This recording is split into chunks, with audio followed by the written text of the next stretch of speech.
오늘 진실이 섬기라라는 제목을 가지고 말씀 살피려고 하는데요. 네, 앞에 먼저 특성하신 찬양 가사가 마음 가운데 맺힙니다. 네, 내 인생 다 될 때까지, 끝날 때까지 충성스럽게 끝까지 믿음으로 살아가기를 원하는 그런 고백, 그런 다짐을 생각하게 해주는데요.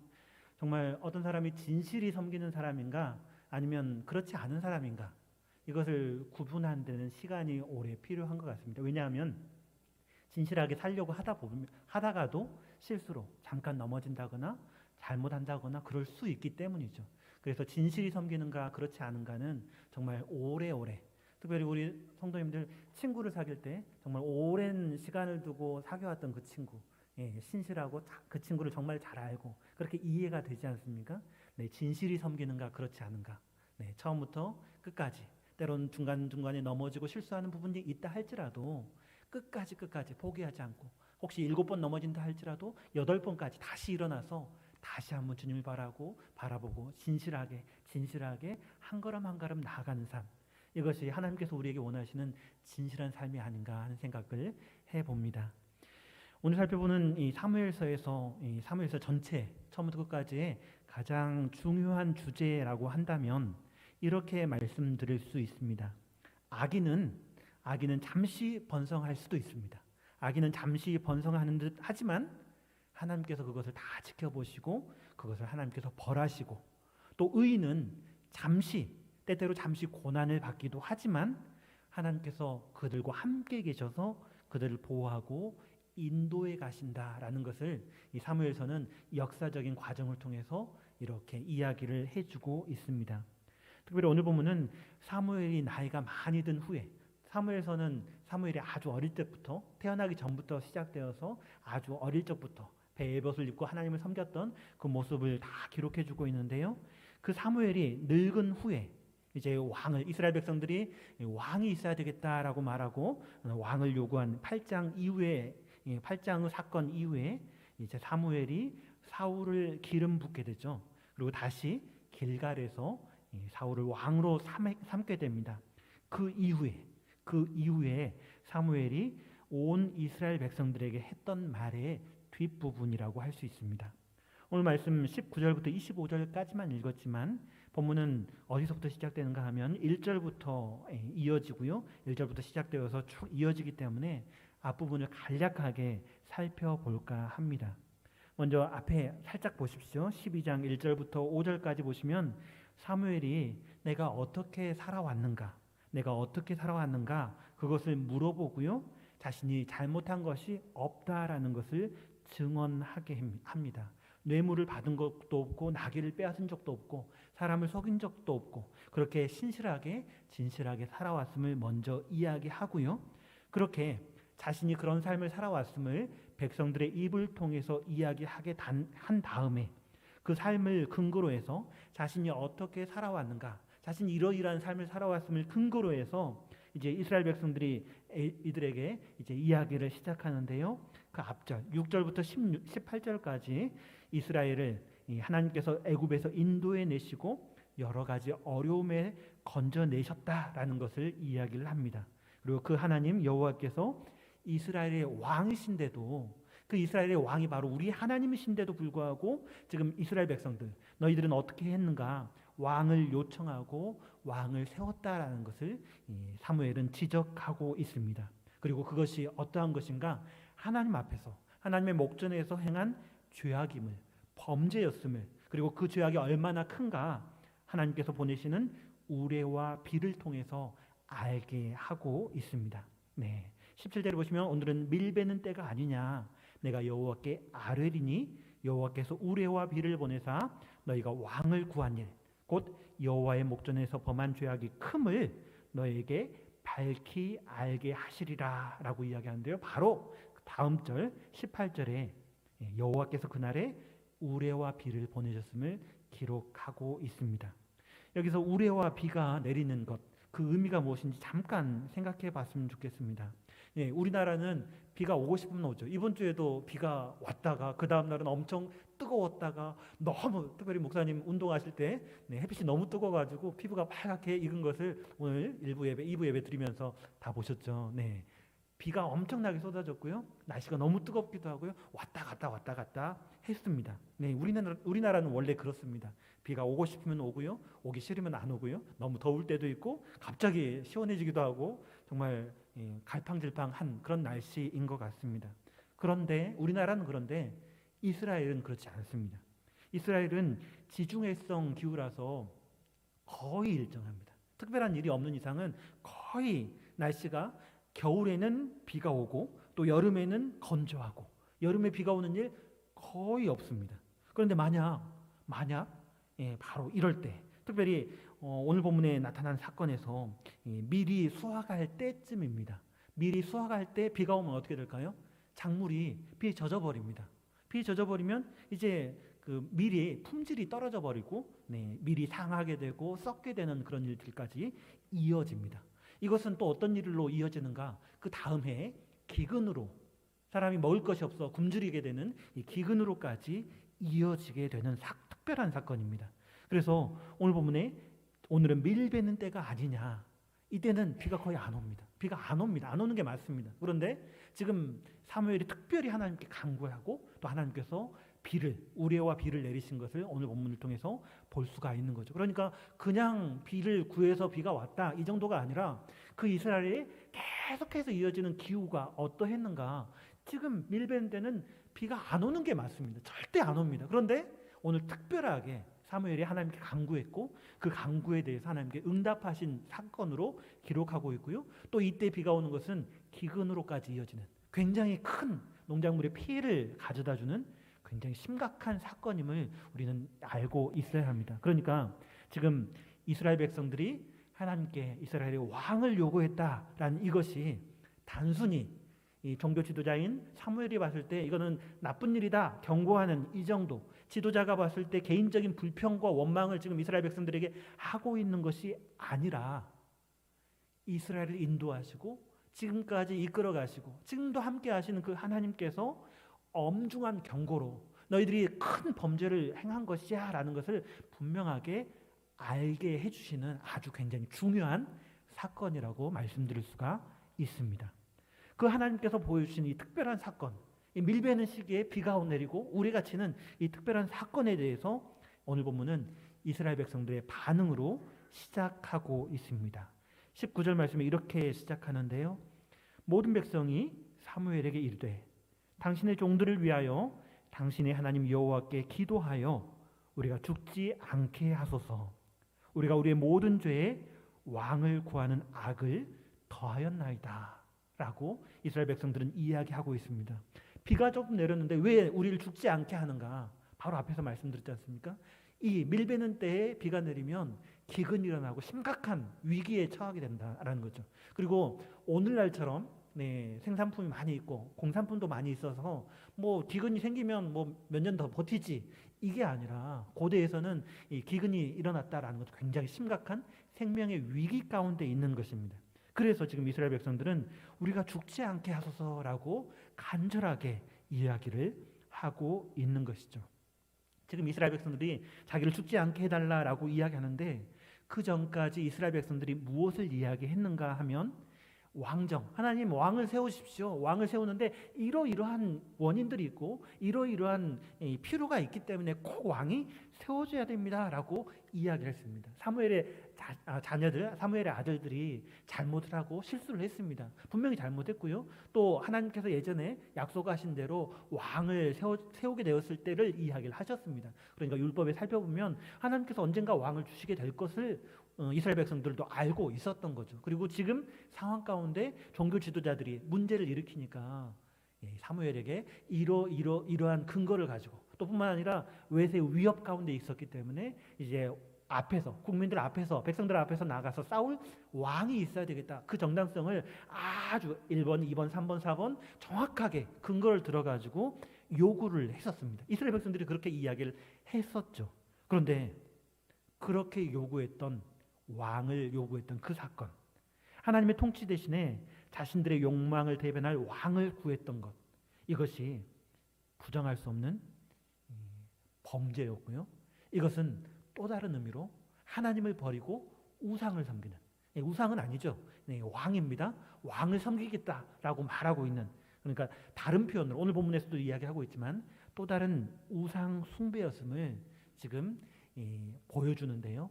그런 마음을 가지고 이야기했던 이스라엘 백성들이 지금은 자신을 살려달라라고 이야기하고 있는 이 모습, 똑같이 사무엘에게 나아가서 이야기하는데 한 번은 살려달라, 또 한 번은 자기가 원하는, 자기가 뜻하는 왕을 세워달라, 근거까지 들어서 아주 논리적으로 이야기를 했었던 똑같은 이스라엘 백성들이 한때는 이렇게 또 한때는 이렇게 말하고 있는 모습을 보여줍니다. 어떻게, 왜 이렇게 변화가 되어졌는가? 바로 때 아닌 우레와 비, 하나님께서 그 뜻을 분명하게 계시해 준 그 놀라운 비를 통해서, 밀베는 때에 보내신 하나님의 비를 통해서 이스라엘 백성들이 그것을 알게 되었고요. 그로 말미암아 죽음의 위기 가운데 지금 죄를 고백하면서 구원해 주십시오, 구원을 위해서 하나님께 기도해 주십시오라고 사무엘에게 중지해 달라고 요청하고 있는 것입니다. 여기서 기도에 대해서 생각해 볼 필요가 있습니다. 이스라엘이 분명히 왕을 구했습니다. 이것도 기도라고 말할 수 있습니다. 종교 지도자인 사무엘에게 나아가서 이러이러한 필요 때문에 꼭 왕이 있어야 되겠다라고 이야기를 했고요. 그 구원에 대해서, 그 왕을 구함, 그것에 대해서 하나님께서는 허락해 주셨습니다. 기도했는데 응답 받은 것입니다. 간절히 기도했고 하나님께서 응답해 주신, 원했던 대로 그 뜻대로 구해졌던, 왕을 허락하셨던 기도였습니다. 뿐만 아니라 지금 살펴본 말씀에서도 기도되었고 응답되어졌습니다. 누구의 기도인가요? 바로 사무엘의 기도. 사무엘이 하나님께 간절히 기도했고 그것이 응답되어져서 밀베는 때, 비가 안 오는 때 우레와 비가 찾아왔습니다. 사무엘의 기도는 응답되어졌고요. 그 결과가 우레와 비였는데 이것은 농작물과 이스라엘에게 굉장히 치명적인 재앙으로 하나님의 기도의 응답이 되어진 것이죠. 그 전에 이스라엘 백성들이 왕을 구했던 기도도 응답되어졌는데 왕이 이제 세워졌습니다. 그런데 사실 그 의도를 생각해 보면 악한 마음으로, 하나님을 배반하는 마음으로 구했던 기도였고요. 일단 왕은 세워졌는데 그 이후에 어떤 일이 벌어질 것인가? 그 결과는 아직 나타나지 않았는데 오늘 본문의 사무엘의 기도와 그 응답을 통해서 그 결과가 어떠할지, 사무엘의 기도의 응답의 결과가 어떠했는지를 눈앞에 보았는데 지금 이스라엘 백성들이 왕을 구했고 왕이 세워졌는데 그 이후의 결과가 어떠할까요? 아직은 나타나지 않았는데 그 결과가 어떠할지는 충분히 예상해 볼 수가 있다라는 것입니다. 똑같은 기도입니다. 이스라엘 백성들이 왕을 구한 기도, 사실은 그 마음 가운데 우상 숭배의 마음, 그것을 가지고 기도했던 그 기도가 응답되어졌고요. 반대로 그것이 잘못되었다라는 것을 말하기 위해서 사무엘이 하나님께 기도했던 우레와 비에 대한 기도가 응답되어졌습니다. 이 똑같은 두 가지 기도, 똑같은 겉으로 보았을 때는 똑같이 기도고요, 똑같이 응답되어졌습니다.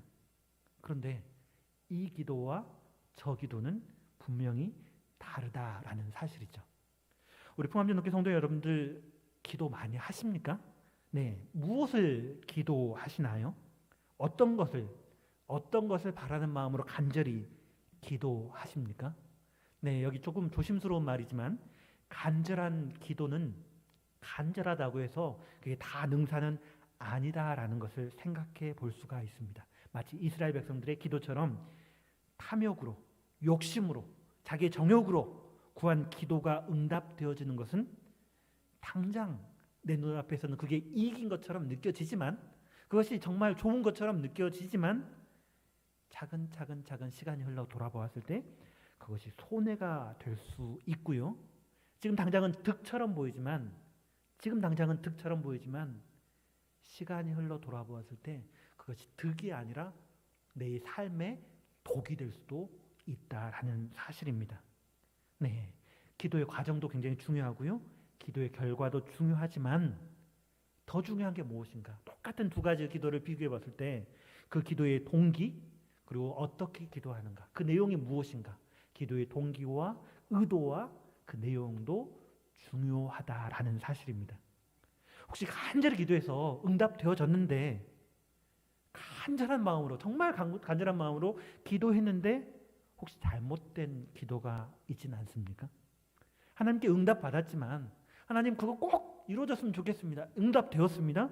그런데 내 마음을 살펴보았을 때, 내 속을 돌아보았을 때 잘못된 동기로 내 욕심을 따라서 내가 원하는 어떤 것을 위해서 하나님의 의도와 상관없이 내 욕심을 따라서 그렇게 기도했던 것 혹시 있지는 않습니까? 그렇다면 어떻게 될까요? 저도 있는 것 같습니다. 네, 욕심을 따라서 기도했던 그런 것. 그리고 응답되었는데 나중에 생각해보면 조금 더 시간이 지나면 득이 아니라 독이 되는 일을 내가 강구하지 않았나? 그것이 이루어진 건 아닌가? 이런 생각이 들 때가 있습니다. 그럴 때는 우리가 어떻게 해야 될까요?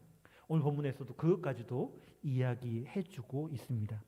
20절 말씀을 보시면 사무엘은 먼저 죄를 인정하고 용서를 구하는 이스라엘에게 먼저 그렇게 이야기를 합니다.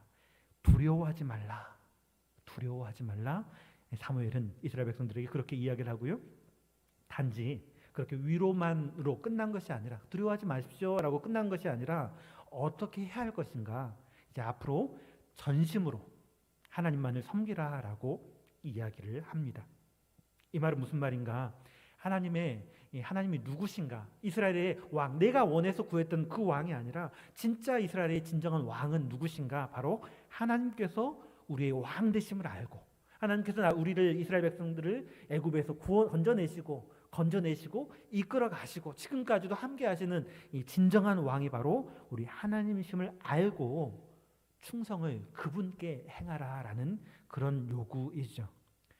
비록 기도를 통해서 이제 사사 시대를 넘어서 왕정 시대로 이제 시대가 바뀌어 가는 과정입니다. 시대는 그렇게 바뀌어 가지만 그럼에도 불구하고 이스라엘은 여전히 이스라엘이죠. 하나님의 백성 이스라엘입니다. 이스라엘이 분명히 왕을 구했지만 지금 이제 사울 왕이 이스라엘의 초대 왕 사울 왕이 세워졌지만 왕정 시대로 바뀌었지만 여전히 이스라엘은 하나님의 백성 이스라엘이고요. 이스라엘 백성들은 어떻게 해야 되는가? 하나님을 마음을 다해서 섬겨야 하는 그런 관계. 하나님과 그의 백성의 관계는 변하지 않았다라는 거죠. 20절과 21절 말씀에 이렇게 이야기하고 있는데요. 같이 한번 20절 말씀과 21절 말씀 같이 두 절 말씀 함께 읽어보도록 하겠습니다. 함께 읽겠습니다. 사무엘이 백성에게 이르되 두려워하지 말라. 너희가 과연 이 모든 악을 행하였으나 여호와를 따르는 데에서 돌아서지 말고 오직 너희의 마음을 다하여 여호와를 섬기라. 돌아서서 유익하게도 못하며 구원하지도 못하는 헛된 것을 따르지 말라. 그들은 헛되니라. 아멘. 지금 이스라엘 백성들에게 사무엘은 그렇게 이야기를 하죠. 이 모든 악을 행하였지만 너희가 분명히 잘못했지만 이 모든 악을 행하였지만 돌아서지 말아라. 여호와를 따르는 데서는 결코 돌아서지 말아라라고 거듭 이렇게 이야기를 하고 있는 거죠. 특별히 21절 말씀에 아무런 유익도 줄 수 없고 구원해 줄 수 없는 헛된 것을 따르지 말라라고 권고하고 있는데요. 네, 이 헛된 것이 뭘까요? 네, 헛된 것이 뭘까요? 앞에 쭉 흘러가는 그 문맥에서 이 헛된 것이 뭔가 생각해 보면 지금 이스라엘 백성들이 하나님께 간구했던 요구했던 인간의 왕, 자기 이스라엘 백성들을 앞서 나와서 싸울 수 있는 왕, 다스려줄 인간의 왕을 지금 헛된 것으로 비유하는 것을 생각해 볼 수가 있습니다. 그러니까 이스라엘 백성들이 간절히 요구해서 받았던 인간의 왕을 유익하게도 못하고 구원하지도 못하는 헛된 것. 본질적으로 이 헛된 것이 뭘까요? 우상을 가리키는 거죠. 네, 우상과 인간의 왕을 빗대어서 지금 묘사를 하고 있는 것입니다. 왕정을 요구했고 인간 왕을 세워달라고 했었는데 그 요구를 우상 숭배와 동일하게 지금 사무엘은 이야기를 하고 있다라는 것입니다. 물론 지금 사무엘이 이렇게 이야기한다고 해서 왕정 제도 그 자체에 대한 비난, 비판 이것이라고 말할 수는 없습니다. 오히려 불순한 동기에서 왕을 요구하고 있던 그들의 악함에 대해서 그들의 악함이 우상 숭배와 같다 이렇게 이것을 지적하는 것으로 볼 수가 있습니다. 이제 눈에 보이는 왕이 이스라엘 백성들을 다스리게 되겠지만 하나님이 없는 왕은 아무 유익도 없고 구원해 줄 수도 없다라는 사실을 지금 사무엘은 이스라엘 백성들에게 이야기해 주고 있다는 것입니다. 분명한 것은 제도 자체가 나쁜 것은 이게 나쁘다 선하다 이것을 제도 자체로만 그것을 구분하기는 어려운 것 같습니다.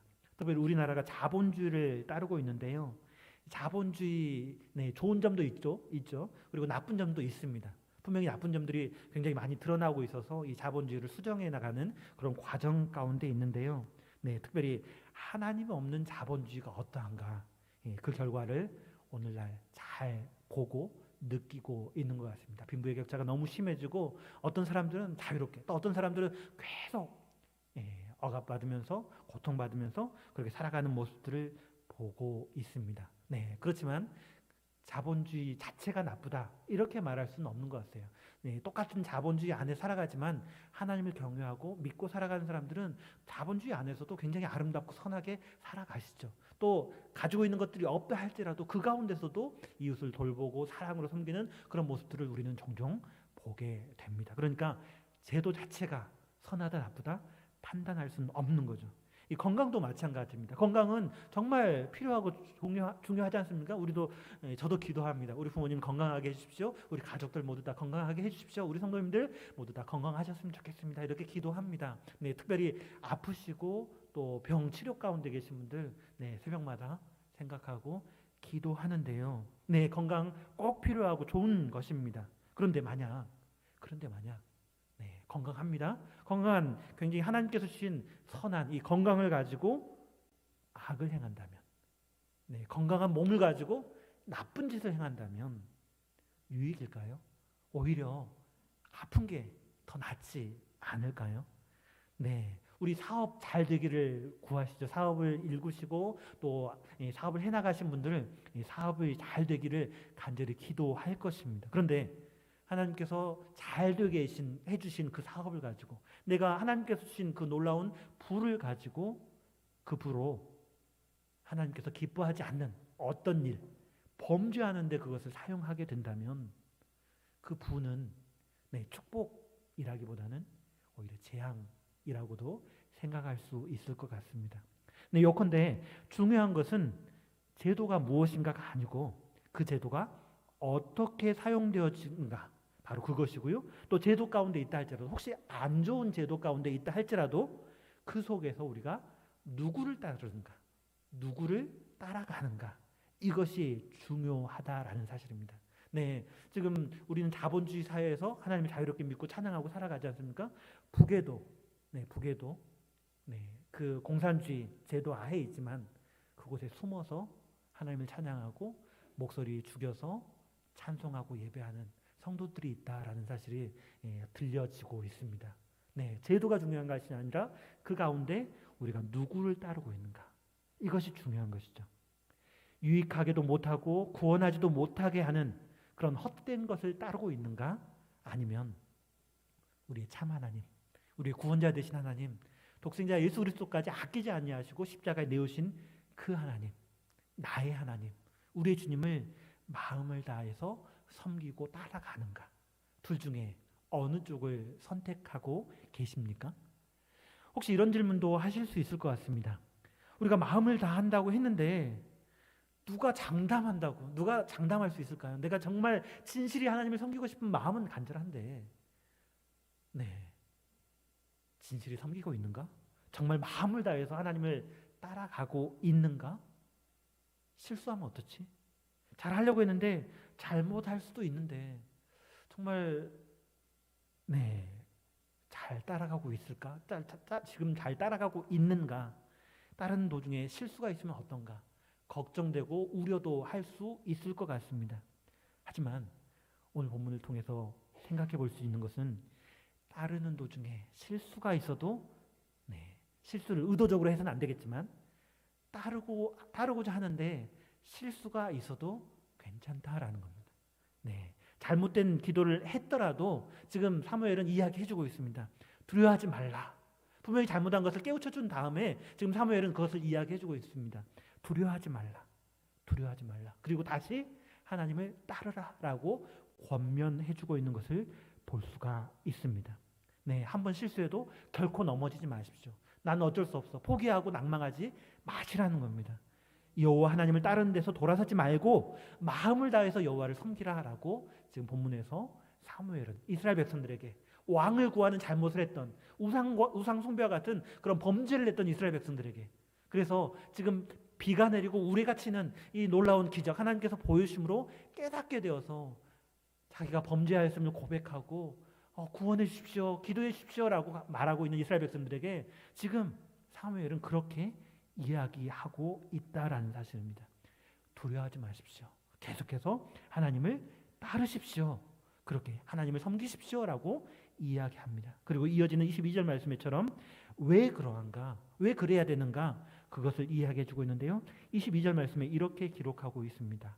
여호와께서는 너희를 자기 백성으로 삼으신 것을 기뻐하셨으므로 여호와께서는 그의 크신 이름을 위해서라도 자기 백성을 버리지 아니하실 것이요라고 사무엘은 이야기해 주고 있습니다. 하나님께서 분명히 진노하셨습니다. 이스라엘 백성들의 범죄에 대해서 노하시고 분노하셨습니다. 그럼에도 불구하고 그렇게 노를 표하신 이유가 무언가요?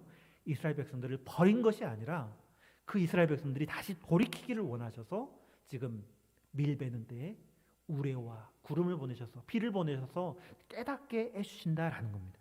그리고 하나님께서는 자기 이름을 부인하지 않으실 것이고요, 자기 이름, 곧 그분의 크신 이름을 위해서라도 자기 백성 이스라엘을 버리지 아니하실 것이다 라고 사무엘은 이야기하고 있습니다.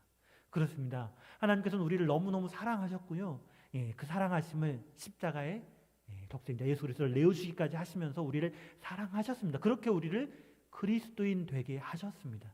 네, 그렇게 주님의 놀라운 은혜를 받은 하나님 백성된 우리가 어떻게 될까요? 혹시 중간에 실수한다 할지라도 다시금 나를 사랑하신 그 하나님을 기억하고 하나님을 따르는 데서는 결코 돌이켜서는 안 된다라는 사실을 우리에게 명령해 줍니다. 뿐만 아니라 계속해서 사무엘은 자기가 어떻게 할 것인가, 이제 왕이 세워졌습니다. 사사시대는 끝났고 왕정시대가 시작되어졌습니다.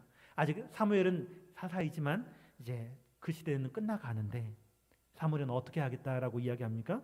왕이 세워졌지만 계속해서 자신의 직무를 다하겠다라고 이야기를 하고 있습니다.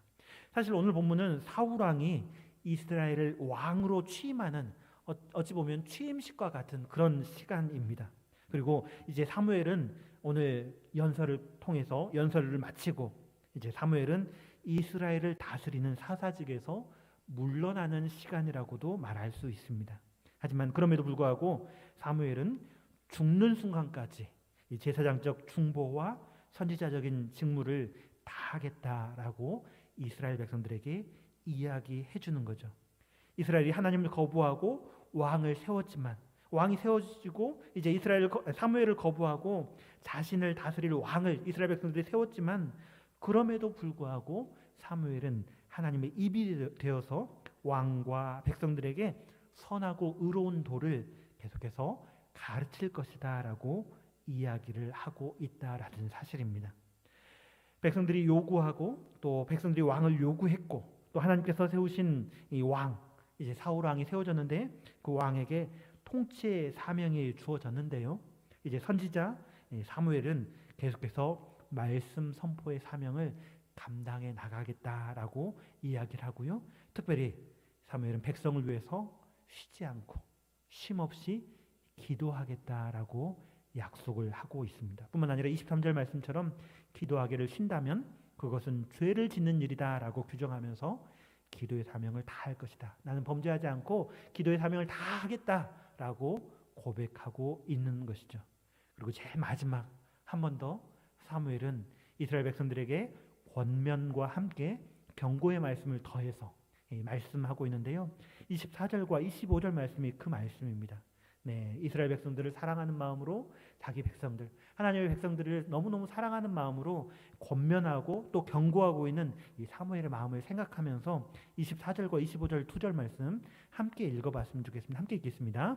너희는 여호와께서 너희를 위하여 행하신 그 큰 일을 생각하여 오직 그를 경외하며 너희의 마음을 다하여 진실이 섬기라.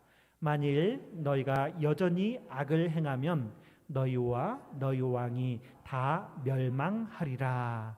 아멘. 여기서 말하는 그 큰 일이 무엇일까요? 네, 그 큰 일이 무엇일까요? 바로 앞쪽에 16절에 이 큰 일을 보리라 라고 했고요. 본문에 그 큰 일을 생각하라 라고 했으니 그들에게 보이셨던 이 놀라운 표적, 밀배는 그때 내리신 우레와 비를 생각해 볼 수가 있는데요. 참고로 히브리어로는 24절에 그 큰 일은 관계사로 표현되어져 있습니다.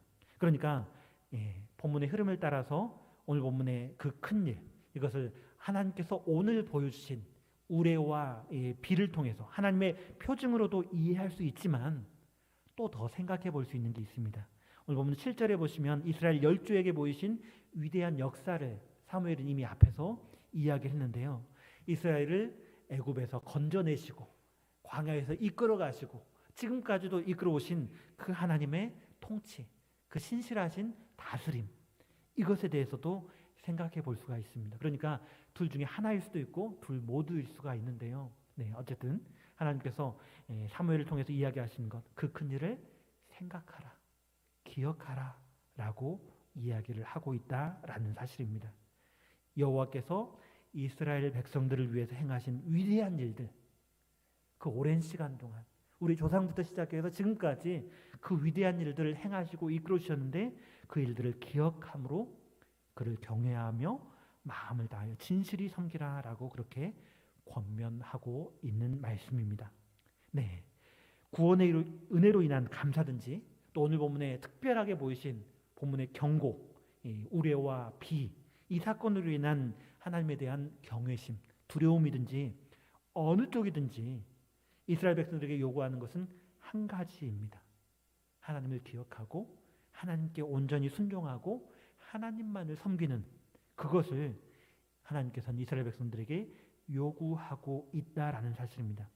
이것은 단지 지금 이스라엘 백성들뿐만 아니라 이제 취임하고 있는 왕, 이스라엘의 왕에게도 요구되는, 그러니까 왕과 백성 모두에게 요구되는 그런 명령입니다. 특별히 이스라엘의 왕은 이방의 열방의 왕과 같이 단지 특권만 누리는 그런 왕의 자리가 아니라 이스라엘의 모든 백성들과 동일하게 하나님의 언약 앞에 충성해야 되는, 충성함으로, 하나님께 충성함으로 이스라엘 백성들을 통치하는 그런 위치가 지금 이스라엘의 왕임을 생각해 볼 수가 있습니다. 네, 오늘 보면 진실이 섬기라라는 제목을 가지고 말씀 나누고 있는데 저도 스스로에게 자문해 보았습니다. 나는 과연 진실한 사람인가? 네, 제가 스스로 느끼는 것보다 우리 교회 담임 목사님 또 교회 장로님들 어른들이 돌아보았을 때, 우리 권사님들이 돌아보았을 때 자기보다 어리고 또 낮아 보이는 그 사람들이 신실하게 섬기는가 그렇지 않은가는 더 쉽게 판단할 수가 있는 것 같습니다. 그리고 저 자신도 스스로 돌아볼 때 참 부끄럽고 부족한 모습을 생각하게 됩니다. 진실하고 싶습니다. 정말 충성스럽고 정직하고 성실하게 잘 섬기고 싶은 마음은 있는데 원치 않게, 의도치 않게 나는 그런 뜻이 아니었는데 제가 했던 말을 이해가 전달이 제대로 안 됐다던가 표현을 제대로 못했다던가 왜 하필이면 또 그 타이밍에 내가 이야기를 해가지고 굉장히 민망한 이런 상황들, 과연 내가 진실하게 하고 싶은데 마음은 원인데 그렇지 못한 모습들이 이런 것은 제 의지로 되는 건 아닌 것 같습니다. 너그러운 마음으로 돌아봐 주시고 또 지켜볼 때 진실한 거 아닌가 주변에서 판단되어지는 그런 것인데 스스로 돌아볼 때도 부족한 모습, 연약한 모습 많이 있고 또 그것을 생각하면 좀 부끄러운 마음이 듭니다. 그런데 그럴지라도 우리가 어떻게 해야 될 것인가? 특별히 오늘 말씀에 이 진실이 섬기라, 하나님의 진실 안에서 행하도록, 섬기도록, 하나님을 섬기도록 하는 그 명령에 앞서는 게 있는데요. 그것이 바로 기억입니다. 여호와께서 너희를 위하여 행하신 그 큰 일을 생각하도록 사무엘은 명령하고 있습니다. 그러니까 진실하고 성실한, 하나님께 대해서 진실하고 성실하게 살아갈 수 있는 힘이 어디에 있는가? 하나님께서 베푸르신 놀라운 은혜, 그것에 대해서 감사함으로, 그것을 기억함으로 진실히 섬길 수 있고요. 또 오늘 본문에서 하나님께서 놀라운 일로 보여주셨는데, 때 아닌 우레와 비를 통해서 하나님께서 엄중하게 경고하신 그 사건을 기억할 때 그 하나님에 대한 경외심을 가지고, 두려운 마음을 가지고 계속해서 한결같이 한 걸음 한 걸음 하나님을 경외함으로, 감사함으로, 진실함으로 살아갈 수 있다라는 사실입니다. 우리 풍암연합회 성도님들은 어떤 순간에 하나님의 은혜와 사랑을 기억하십니까? 언제, 어떤 사실들을 기억하시나요? 네, 이제까지 살아온 과정 가운데 에베네셀의 하나님, 지금까지 인도하시고 이끌어오신 그 하나님의 은혜와 사랑, 언제 기억하시나요? 네, 예배드리는 이 시간, 네, 주일날 담임 목사님 말씀을 통해서 예배하는 그 시간, 또 찬양하는 그 시간, 또 하루하루 자기 시간을 쪼개서 성경 말씀을 읽는 그 시간, 때로는 평소에는 잊어버리고 있었는데 밥 먹을 때 갑자기 기도해야지, 기도하면서 하나님 은혜를 감사합니다 라고 할 때 나를 위해서 생명까지 내오신 하나님의 놀라운 사랑, 하나님의 은혜, 그것을 기억한다면 그것이 바로 하나님의 은혜를 기억하는 그 시간입니다. 네, 언제 하나님의 은혜를 기억하십니까?